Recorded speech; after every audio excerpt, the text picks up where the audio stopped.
Jadi kalau ada Musni Umar protes, Eva Diana Caniago protes, Fadly Zon protes, nggak ada masalah, biar saja. Fadly Zon mengatakan ini tidak adil dan biadab. Yang biadab itu siapa? Yang biadab itu adalah tokoh atau politisi yang duduk manis di gedung DPR tapi membela teroris, itu biadab namanya.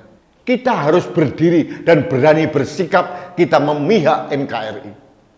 Memihak Densus 88, memihak Polri, itu artinya kita memihak NKRI dan Pancasila. Kalau menurut saya, orang-orang yang berseberangan dengan Polri dan Densus 88 dalam penanganan terorisme diragukan kecintaannya terhadap NKRI. Jadi kalau dia pejabat negara, baik pemerintah maupun di DPR, malu menerima uang dari rakyat, dari negara, kalau dia membela orang yang akan menghancurkan negara.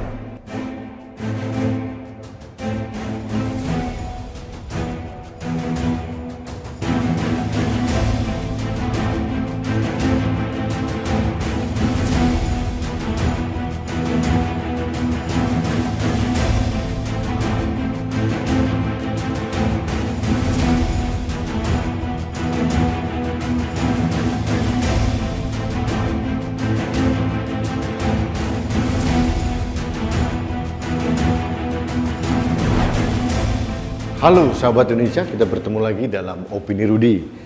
Sahabat Indonesia, kemarin terjadi heboh penangkapan tersangka teroris di daerah Sukoharjo, Solo. Dan akhirnya terduga teroris ini dilumpuhkan oleh Densus 88. Namanya Sunardi, profesinya dokter ternyata. Nah, menurut penjelasan dari Mabes Polri bahwa Sunardi ini gembong dari Jamaah Islamiyah sekaligus pegiat dari Hilal Ahmar Society Indonesia atau HASI. Hilal Ahmar Society Indonesia ini adalah sayap perjuangan dari Jamaah Islamiyah. Nah, yang menjadi problem, yang menjadi heboh adalah profesi Sunardi yang dokter ini menimbulkan protes dari kelompok-kelompok kadruniyah yang berprofesi yang sama. Salah satu yang protes itu bernama Dr. Eva Diana Caniago. Ini kelompok pembela kadruniyah dan kadrunwati yang mempunyai jabatan mentereng, Ketua Perkumpulan Dokter Indonesia Bersatu. Nah, ini protes keras. Kenapa Sunardi dilumpuhkan? Padahal dia dokter. Nah, teroris itu profesinya dokter, insinyur, tukang becak, atau apapun, nggak peduli. Memang kalau dokter mendapatkan privilege begitu, apalagi konon menurut dari penjelasan dari Karopenmas Divisi Humas Mabes Polri, Sunardi ini melawan. Dia menyetir mobilnya dengan ugal-ugalan, ada polisi yang masuk di bak mobilnya diputar kanan kiri sehingga membahayakan polisi dan membahayakan masyarakat sekitarnya. Mungkin memang benar Sunardi ini sudah terkena stroke, tidak bisa jalan, tapi kan dia bisa menyetir. Dari penjelasan beberapa masyarakat juga agak bias. Katanya orangnya baik. Memang selama ini memang benar kok. Teroris-teroris itu baik-baik kok. Apakah kalau orang baik, lalu kalau dia terbukti teroris tidak boleh ditangkap?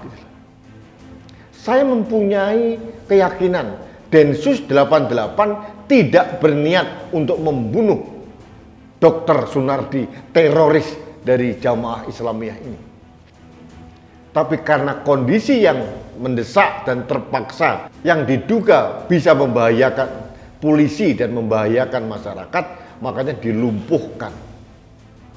Jadi menurut saya tindakan dari polisi sudah tepat dan terukur. Jadi kalau ada Musni Umar protes, Eva Diana Caniago protes, Fadly Zon protes, nggak ada masalah. Biar saja. Fadlizon mengatakan ini tidak adil dan biadab. Yang biadab itu siapa? Yang biadab itu adalah tokoh atau politisi yang duduk manis di gedung DPR tapi membela teroris, itu biadab namanya. Densus 88 tidak mungkin dia main tangkap, pasti melalui penyelidikan yang sangat mendalam. Jadi kalau Sunardi ditangkap, meskipun dia profesinya dokter, dukun, atau apapun, itu wajib ditangkap. Dan kalau dia melawan dan membahayakan petugas maupun masyarakat, harus dilumpuhkan, harus hukumnya. Seperti Dr. Azhari dulu, Nurdin M. Top, atau siapapun lah yang melawan petugas. Dan teroris ini memang harus dibinasakan. Kalau mereka baik-baik harus dibina, tapi kalau sudah mengancam nyawa orang lain, aktivis dari Hilal Ahmar Society Indonesia, merupakan saya perjuangan dari Jamaah Indonesia, ini teroris. Kegiatan dari Densus 88 itu bukan melindungi 1-2 orang, tapi melindungi masyarakat Indonesia. Ini adalah upaya pencegahan sebelum mereka berbuat sesuatu. Nah, di antara kelompok-kelompok atau organisasi atau orang yang mengutuk Densus 88 ini, ada ID. Ya, mungkin ini adalah gimana, solidaritas sejawat gitu ya. Tapi apapun dia, meskipun dia dokter bermanfaat untuk kesehatan masyarakat, tapi kalau dia teroris tetap teroris. Saya katakan tadi, tidak peduli dia dokter, insinyur, profesor, dokter, dukun, tukang becak, tukang ketoprak. Kalau dia melakukan kegiatan terorisme juga harus disikat. Nggak usah ragu-ragu. Jangan hanya karena dia dokter terus dibela mati-matian oleh ID. Halo, aneh aja ID ini. Nah, kalau PA 212 ya sudah pasti akan mengutuk Densus 88. Tapi kan yang mengutukkan PA 212 nggak ada manfaatnya dan nggak ada artinya apa-apa. Jadi PA 212 ini ngomong apa saja terkait dengan intoleransi, radikalisme dan ekstremisme serta terorisme nggak akan digubris orang. Karena perilaku intoleransi dari kelompok-kelompok mereka sendiri. Saya mendukung langkah tegas dari Densus 88. Jadi mohon kepada negara, kepada polisi dan seluruh aparat negara, mari kita dukung Densus 88. Kita harus membanjiri opini di ruang publik untuk menyaingi opini-opini murahan dari orang-orang yang mendukung langkah-langkah terorisme. Jangan hanya berbeda pandangan politik dari pemerintah, terus akhirnya terkesan mendukung teroris. Ini nggak fair. Teroris adalah teroris. Tidak ada kaitan dengan politik. Seharusnya kalau politisi waras, apapun preferensi politiknya, entah dia mendukung pemerintah atau dia oposisi pemerintah, dia harus sama-sama melawan terorisme. Karena terorisme itu adalah kejahatan kemanusiaan.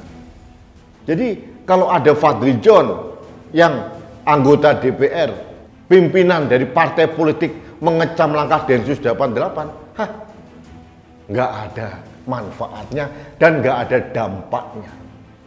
Orang melihat semakin, si Fadlizon, apa saja dikomentari. Jadi tega benar ini Fadlizon ini. Bagaimana mungkin anggota Densus 88 yang sudah mempertaruhkan nyawanya dianggap biadab dalam menghadapi terorisme? Yang biadab dia terorisme, dan orang-orang yang mendukung terorisme itu biadab. Sahabat Indonesia, mari kita dukung upaya pemerintah melalui Polri dalam hal ini Densus 88 untuk memberantas habis radikalisme maupun terorisme. Ini penting kita lakukan, jangan sampai energi kita, bangsa kita terkorban sia-sia karena ulah terorisme. Tidak ada teroris itu yang mempunyai tujuan baik kecuali mengacaukan dan mengambil nyawa orang lain. Jadi mari kita suarakan, kita banjiri suara kita di ruang publik untuk mengimbangi agar tidak seperti kasus KM 50 di mana Laskar FPI seolah-olah dijadikan pahlawan padahal dia melawan petugas. Kita harus berdiri dan berani bersikap, kita memihak NKRI. Memihak Densus 88, memihak Polri, itu artinya kita memihak NKRI dan Pancasila. Kalau menurut saya, orang-orang yang berseberangan dengan Polri dan Densus 88 dalam penanganan terorisme diragukan kecintaannya terhadap NKRI. Jadi, kalau dia pejabat negara, baik pemerintah maupun di DPR, malu menerima uang dari rakyat, dari negara, kalau dia membela orang yang akan menghancurkan negara. Malu, jujur malu harusnya. Baik, sahabat Indonesia, ini sikap saya untuk mendukung langkah tegas dari Densus 88 anti teror dari Polri. Terus berjuang Pak, terima kasih. Kami atas nama rakyat Indonesia terima kasih atas kinerja dan usaha keras dari semua insan Densus 88 dalam melumpuhkan dan menangkal terorisme yang ada di Indonesia. Terima kasih. Mudah-mudahan ini menjadi gerakan bersama, gelombang yang besar untuk menghadapi terorisme, dan kita harus bersuara tegas membela NKRI. Membela Densus 88 itu sama saja dengan membela NKRI. Baik, sahabat Indonesia, terima kasih. Anda telah mengikuti opini saya hari ini. Ini akhir pekan, mudah-mudahan Anda selalu sehat. Salam hormat saya untuk keluarga Anda. Terima kasih. Salam satu Indonesia, salam budaya Nusantara, salam toleransi, salam sehat untuk Indonesia. Saya Rudi SK.